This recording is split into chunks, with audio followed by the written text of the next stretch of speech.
Hello friends, today topic is generation of mobile communication. इसमें हम वो सारे पॉइंट्स डिस्कस करेंगे जो हमारे पेपर पॉइंट ऑफ व्यू से इम्पोर्टेंट है. So let's start the topic.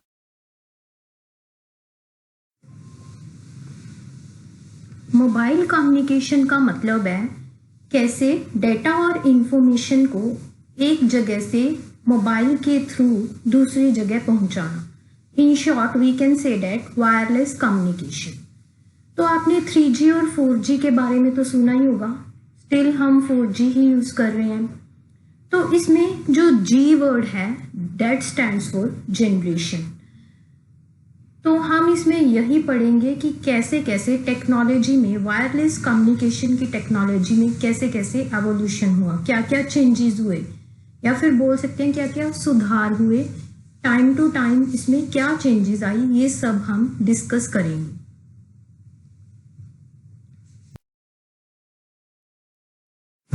के अराउंड फर्स्ट जनरेशन की शुरुआत हुई. ये वो टाइम था जब हम लैंडलाइन फोन से कोडलेस फोन की तरफ मूव ऑन कर रहे थे. तो ये जो कॉर्डलेस फोन आए इनका एक तो साइज बहुत ज्यादा बड़ा था और निप्पॉन टेलीग्राफ और टेलीफोन जापान की एक कंपनी है जिसने टोक्यो के सिटीजन्स के लिए ये सर्विसेज प्रोवाइड की 1979 में. फिर इसके बाद विद इन 5 years ये पूरे जापान में इसकी सर्विसेज प्रोवाइड की गई. इसकी स्पीड थी 2.4 kbps. आप खुद ही इमेजिन कर सकते हो इतनी स्पीड तो हमारी एक इमेज का इतना तो साइज भी नहीं होता और इतनी ये स्पीड दे रहे थे. तो अगर हम प्रेजेंट के साथ कंपेयर करें तो इसकी स्पीड बहुत ज़्यादा पुअर थी बट उस टाइम के लिए ठीक थी. फ्रिक्वेंसी थी 30 kHz. इसमें कुछ टेक्नोलॉजी यूज हुई जो कि आपको पेपर पॉइंट ऑफ व्यू से याद करने जरूरी है. एक तो है AMPS. AMPS की आपको एक तो फुल फॉर्म पता होनी चाहिए, that is advanced mobile phone system. AMPS को यूज करने वाले कंट्री थी नॉर्थ अमेरिका और Australia. Then NMT Nordic mobile telephone. इस स्टैंडर्ड को यूज करने वाली कंट्री थी Nordic countries, Switzerland, Russia, Netherlands. इन सभी ने NMT का यूज किया और स्टिल रशिया अभी तक NMT का यूज कर रहे हैं. TSCS को यूनाइटेड किंगडम ने यूज किया था. अब हम इसके कुछ फीचर्स देखते हैं.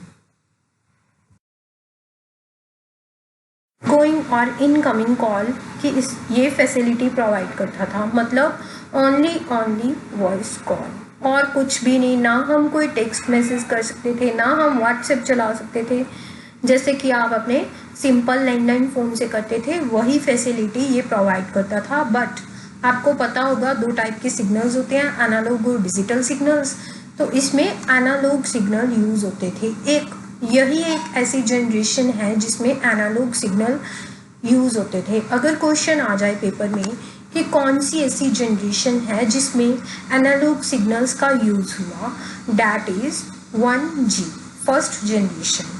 अब इसके कुछ ड्रॉबैक्स भी थे जैसे कि एक तो इनके फ़ोन का साइज़, जो कॉर्डलेस फ़ोन्स थे उसका साइज़ बहुत बड़ा था. पुअर वॉइस क्वालिटी तो इतनी ख़राब थी उस टाइम पे. और लिमिटेड कैपेसिटी, इसकी स्टोरेज कैपेसिटी बहुत ज़्यादा कम थी.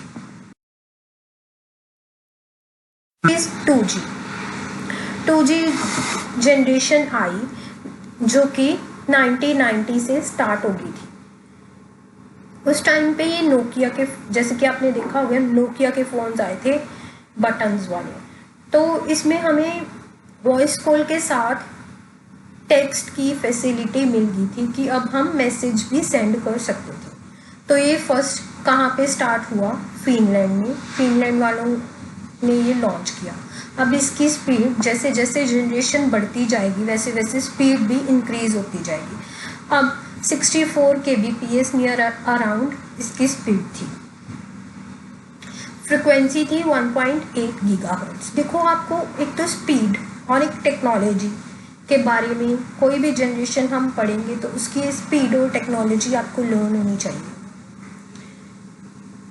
तो इसमें टेक्नोलॉजी यूज़ हुई GSM, और इसकी फुल फॉर्म भी आपको पता होनी चाहिए। जैसे कि क्वेश्चन पूछ लेते हैं, GSM में S stands for what? S stands for system, और G stands for what? G stands for global, right? तो इसमें जैसे पहले आपने मोबाइल्स में देखा होगा कि एक G बना होता था, दैट मीन्स इसमें कौन सी टेक्नोलॉजी यूज़ होती थी? GSM। तो हमने जैसे पढ़ा कि 1G में तो ओनली एनालॉग सिग्नल ही यूज़ होते हैं, बट इसमें कौन से सिग्नल यूज़ होने लग गए? Digital signals. और इसमें हमें वॉइस कॉल के साथ साथ SMS भी कर सकते थे और MMS भी कर सकते थे।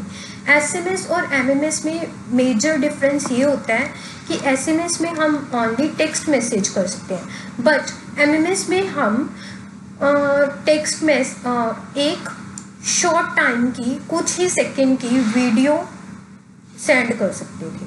तो इसमें हमें ये फैसिलिटी मिली, वॉइस कॉल के साथ हम SMS और MMS भी सेंड कर सकते थे।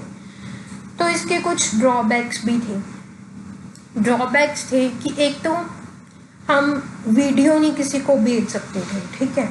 अब हमें जैसे जैसे टाइम टू टाइम हमारी नीड्स और डिमांड इंक्रीज होती रहती है, तो हमारी डिमांड होगी कि हमने तो अब वीडियो सेंड करनी है, तो हम इसमें नहीं कर सकते थे वीडियो सेंड, ओनली हम टेक्स्ट मैसेज सेंड कर सकते थे। देन और इसके जो डिजिटल सिग्नल थे वो काफ़ी स्ट्रॉन्ग थे। तो जैसे जैसे हम मूव ऑन कर रहे थे 3G की तरफ में ही एक आया 2.5G, मतलब उसमें ही कुछ चेंजेस करके कुछ और एडवांस टेक्नोलॉजी यूज़ की गई जिसका नाम था GPRS। तो अगर आपसे पूछा जाए कि GPRS टेक्नोलॉजी किस जनरेशन में यूज़ हुई, 1G, 2G, 3G, तो योर ऑप्शन इज 2G। अगर वहाँ पे 2.5G हो तो आपने 2.5G की तरफ मूव ऑन करना।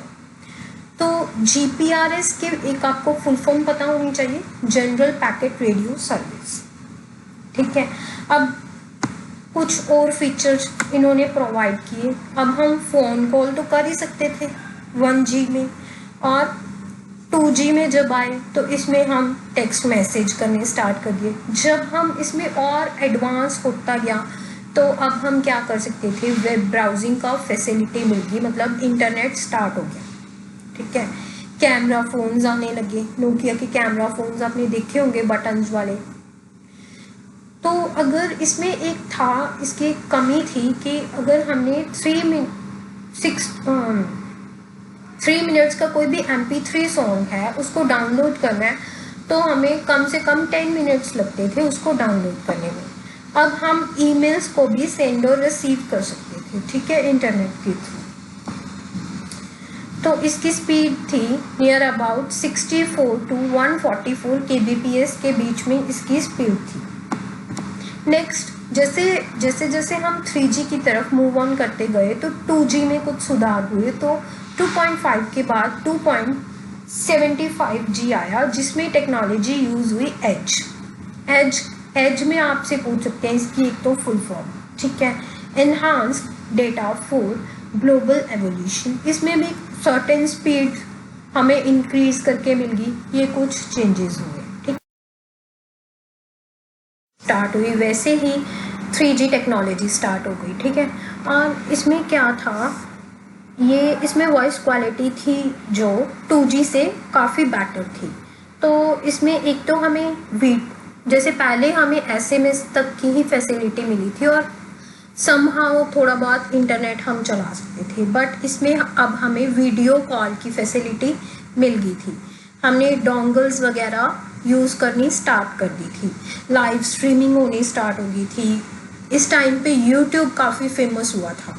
तो वैसे तो ये 2003 में और कंट्रीज़ ने स्टार्ट कर दी थी टेक्नोलॉजी, बट इंडिया में जिसने सबसे पहले MTNL ने ये सर्विस प्रोवाइड की इन 2008, और इसके बाद BSNL ने।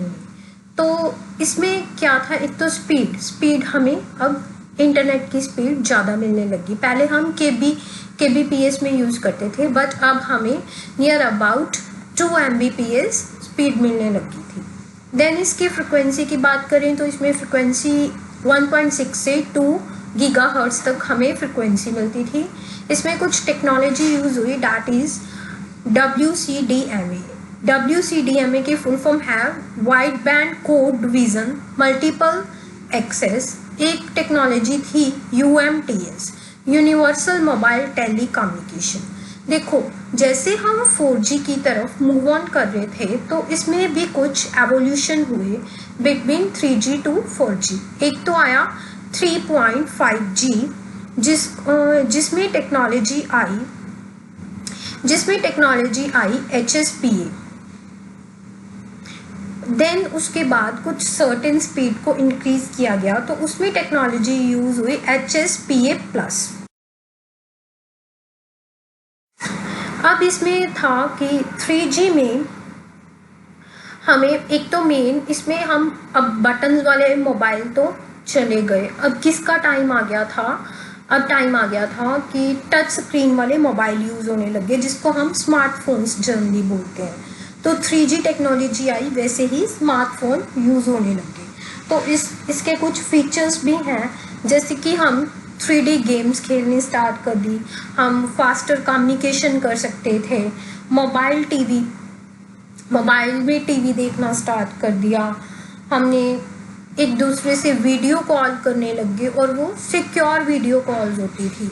अब हम ईमेल्स भी काफ़ी बड़े ईमेल्स भी एक जगह से दूसरी जगह सेंड कर सकते थे। और इस टाइप के फ़ोन्स को क्या बोला जाता था? स्मार्टफोन्स। तो जो इसमें क्या कहते हैं, एक तो इस 3G को मोबाइल ब्रॉडबैंड के नाम से जाना जाने लगा। और इसमें जैसे कि MP3 सॉन्ग पहले 10 मिनट्स लेता था, तो अब वो कुछ ही सेकेंड्स या मिनट्स में, 1 मिनट के अराउंड वो डाउनलोड हो गया था, क्योंकि स्पीड अब इसमें MBs में मिलने लगी थी। ठीक है, राइट। देन इसके कुछ ड्रॉबैक भी थे, जैसे इसके कुछ ड्रॉबैक आए कि एक तो ये फ़ोन काफ़ी कॉस्टली फ़ोन थे एज़ कम्पेयर टू 2G। ये काफ़ी कॉस्टली डिवाइसेस थी। और इसमें क्या था, जो कंपनीज ने इसके लाइसेंस परचेज करने थे तो उनको काफ़ी इसकी फीस काफ़ी ज़्यादा पे करनी पड़ती थी। Right, now move on to 4G। 10 की स्टार्टिंग में 4G आया। तो 4G था इंडिया में जब आया था, वो कंपनी कौन लेके आई थी? एयरटेल ने लॉन्च किया था कोलकाता में 4G को। ठीक है, अब इसमें हमें स्पीड ज़्यादा मिलने लगी थी, नियर अबाउट 1 Gbps इसमें हमें स्पीड मिलती थी। पहले जैसे हमें MBs में ही स्पीड मिलती थी, बट इसमें हमें GB में स्पीड मिलनी स्टार्ट हो गई थी। राइट, देन फ्रिक्वेंसी थी 2 to 8 गीगाहर्ट्ज़। अब ये टाइम पीरियड था जब HD का टाइम आ गया था। तो आपने देखा होगा कि एक टाइम पीरियड था जब हर चैनल HD आने लग गया था, हर डिवाइस HD आने लगी थी। ठीक है, तो ये वो टाइम पीरियड था। जैसे कि अब भी हम स्टिल 4G ही यूज़ कर रहे हैं। तो 4G में क्या है कि हाई डेफिनेशन वीडियोस आने लगी, बफरिंग वैसे तो स्टिल अभी भी होती है, बट 80 to 90% रेड्यूस है, कम होती है बफरिंग। ठीक है, इसमें 2 मेजर टेक्नोलॉजीज़ हैं, एक तो LT और एक VoLTE। आपने अपने मोबाइल फ़ोन्स के ऊपर देखा होगा LT या VoLTE लिखा होता है। एक तो पेपर पॉइंट ऑफ व्यू से इनकी आपको LT की फुल फॉर्म पता होनी चाहिए और VoLTE की फुल फॉर्म पता होनी चाहिए। LT की फुल फॉर्म है लॉन्ग टर्म एवोल्यूशन, VoLTE की फुल फॉर्म है voice over long term evolution. अब हम इन टेक्नोलॉजीज़ में मेजर डिफरेंस देखते हैं। डिफरेंस ये था कि LT जो था वो मेनली इंटरनेट के लिए ही बना था। ठीक है, हम फाइबर केबल्स के थ्रू इंटरनेट की स्पीड तो अच्छी प्रोवाइड कर मिलती थी हमें, बट अगर हम इंटरनेट चला रहे हैं और उसी टाइम पे हमें कोई कॉल आ रही है तो वो बहुत ज़्यादा पुअर क्वालिटी की कॉल थी। तो VoLTE में क्या हुआ, VoLTE में हमें वॉइस कॉल भी HD क्वालिटी की मिलनी स्टार्ट हो गई। इंटरनेट के साथ हमें वॉइस की भी क्वालिटी अच्छी मिलने लगी। ठीक है, this is the major difference between LTE and VoLTE. एक इसमें ये टाइम ऐसा था 4G का टाइम जिसमें वाईफाई यूज़ होने लगा, ठीक है. World wide interoperability for microwave access. Okay, right. इन फैसिलिटी थी. एक तो हमें इंटरनेट की स्पीड बहुत अच्छी मिलने लगी थी इसमें, और ये सारी कंपनीज अब इन्होंने प्रोवाइड कर दी 4G सर्विस. जियो, वोडाफोन, एयरटेल, ये सब सारी कंपनीज ने प्रोवाइड कर दी है. और इसमें एक था कि हम कहीं पे भी एनीवेयर एनी टाइम हम ग्लोबली किसी के साथ कम्युनिकेट कर सकते हैं easily with a high speed internet. इसमें एक वर्ड यूज़ हुआ मैजिक, जिसकी फुल फॉर्म यहाँ पे लिखी हुई है कि हम किसी के साथ भी कहीं पर भी कम्युनिकेशन इजीली वायरलेस कम्युनिकेशन कर सकते हैं, ठीक है. ये कुछ मेन फीचर्स थे. नाउ मूव ऑन 5G, जो कि अभी अंडर डेवलपमेंट है इंडिया में. वैसे काफ़ी कंट्रीज़ में ये आ चुकी है और यूज़ भी कर रहे हैं, बट इंडिया में अभी अंडर डेवलपमेंट है. स्टिल इसकी स्पीड देखो, बोल रहे हैं कि इसकी स्पीड काफ़ी ज़्यादा हाई होगी. 1 Gbps से काफ़ी ज़्यादा हाई स्पीड हमें मिलेगी. इसमें टेक्नोलॉजी कौन सी यूज़ होगी? मीमो.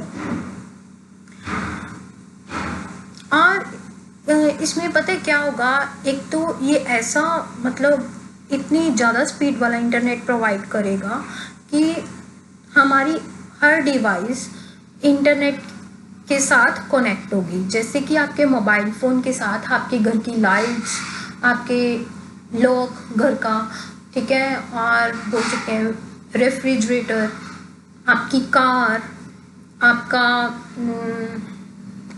सारा वाईफाई सिस्टम, ये सारा कुछ आपके मोबाइल के साथ कनेक्ट होगा, ठीक है. तो कोई भी डिवाइस है या मशीन है वो एक दूसरे से कनेक्ट कर सकेंगे हम मोबाइल के थ्रू. तो हर डिवाइस में दैट्स वाई इंटरनेट भी होना ज़रूरी है. ऐसे तो नहीं कि आपके पास 5G मोबाइल है तो आप अपनी कार को चला दोगे यहीं से बैठे, नहीं. उसके लिए आपको 5G इनेबल कार भी होनी चाहिए, कि 5G टेक्नोलॉजी यूज़ करने वाली कार भी होनी चाहिए, तो ये आप ऑटो ड्राइव कर सको. तो जैसे अभी इंडिया में तो 5G अंडर डेवलपमेंट है, बट कुछ कंट्रीज़ हैं जिन्होंने अडॉप्ट कर लिया है 5G पूरी होल कंट्री में. जैसे कि साउथ कोरिया. साउथ कोरिया आपको पता ही है कि टेक्नोलॉजी में काफ़ी एडवांस है. सैमसंग के मोबाइल भी यही प्रोवाइड कर रही है. LG, सैमसंग, ये इसी कंट्री की कंपनीज हैं, ठीक है. साउथ कोरिया में 2019 में ही 5G को अडॉप्ट कर लिया था. देखो इंडिया से कितनी ज़्यादा ये डेवलप्ड कंट्री है. Now to some important facts. जैसे कि ये पिक शो कर रही है कि इस पिक में आप अपने मोबाइल से लाइट ऑन कर सकते हो, आपके मोबाइल से ही टीवी कनेक्ट है आपका, आपके मोबाइल से ही मशीन कनेक्ट है, आपके मोबाइल से ही माइक्रोवेव कनेक्ट है, आपके मोबाइल से वॉशिंग मशीन कनेक्ट है, आपके मोबाइल से आप कैमरा कनेक्ट है, ठीक है, आपके मोबाइल से कर्टन्स कनेक्ट है, आपके मोबाइल से AC आप चला सकते हो. ऐसे काफ़ी सारी चीज़ें आप अपने मोबाइल से कर सकते होंगे, जिसका नाम दिया गया इंटरनेट ऑफ थिंग्स, IoT, ठीक है. 5G टेक्नोलॉजी IoT यूज़ करेगा, तो काफ़ी एडवांस टेक्नोलॉजी है. बट अभी हम तो 5G का वेट कर रहे हैं, बट कई कंट्रीज़ हैं जिसमें 7G और 8G का भी यूज़ कर रहे हैं. वो है नॉर्वे. नॉर्वे एक ऐसी कंट्री है जिसमें उसकी एक कंपनी है टेलनूर, जो अपना पर्सनल 8G और 7G इंटरनेट स्पीड पे वर्क कर रही है, यूज़ कर रही है. So thank you for watching my video. That's it.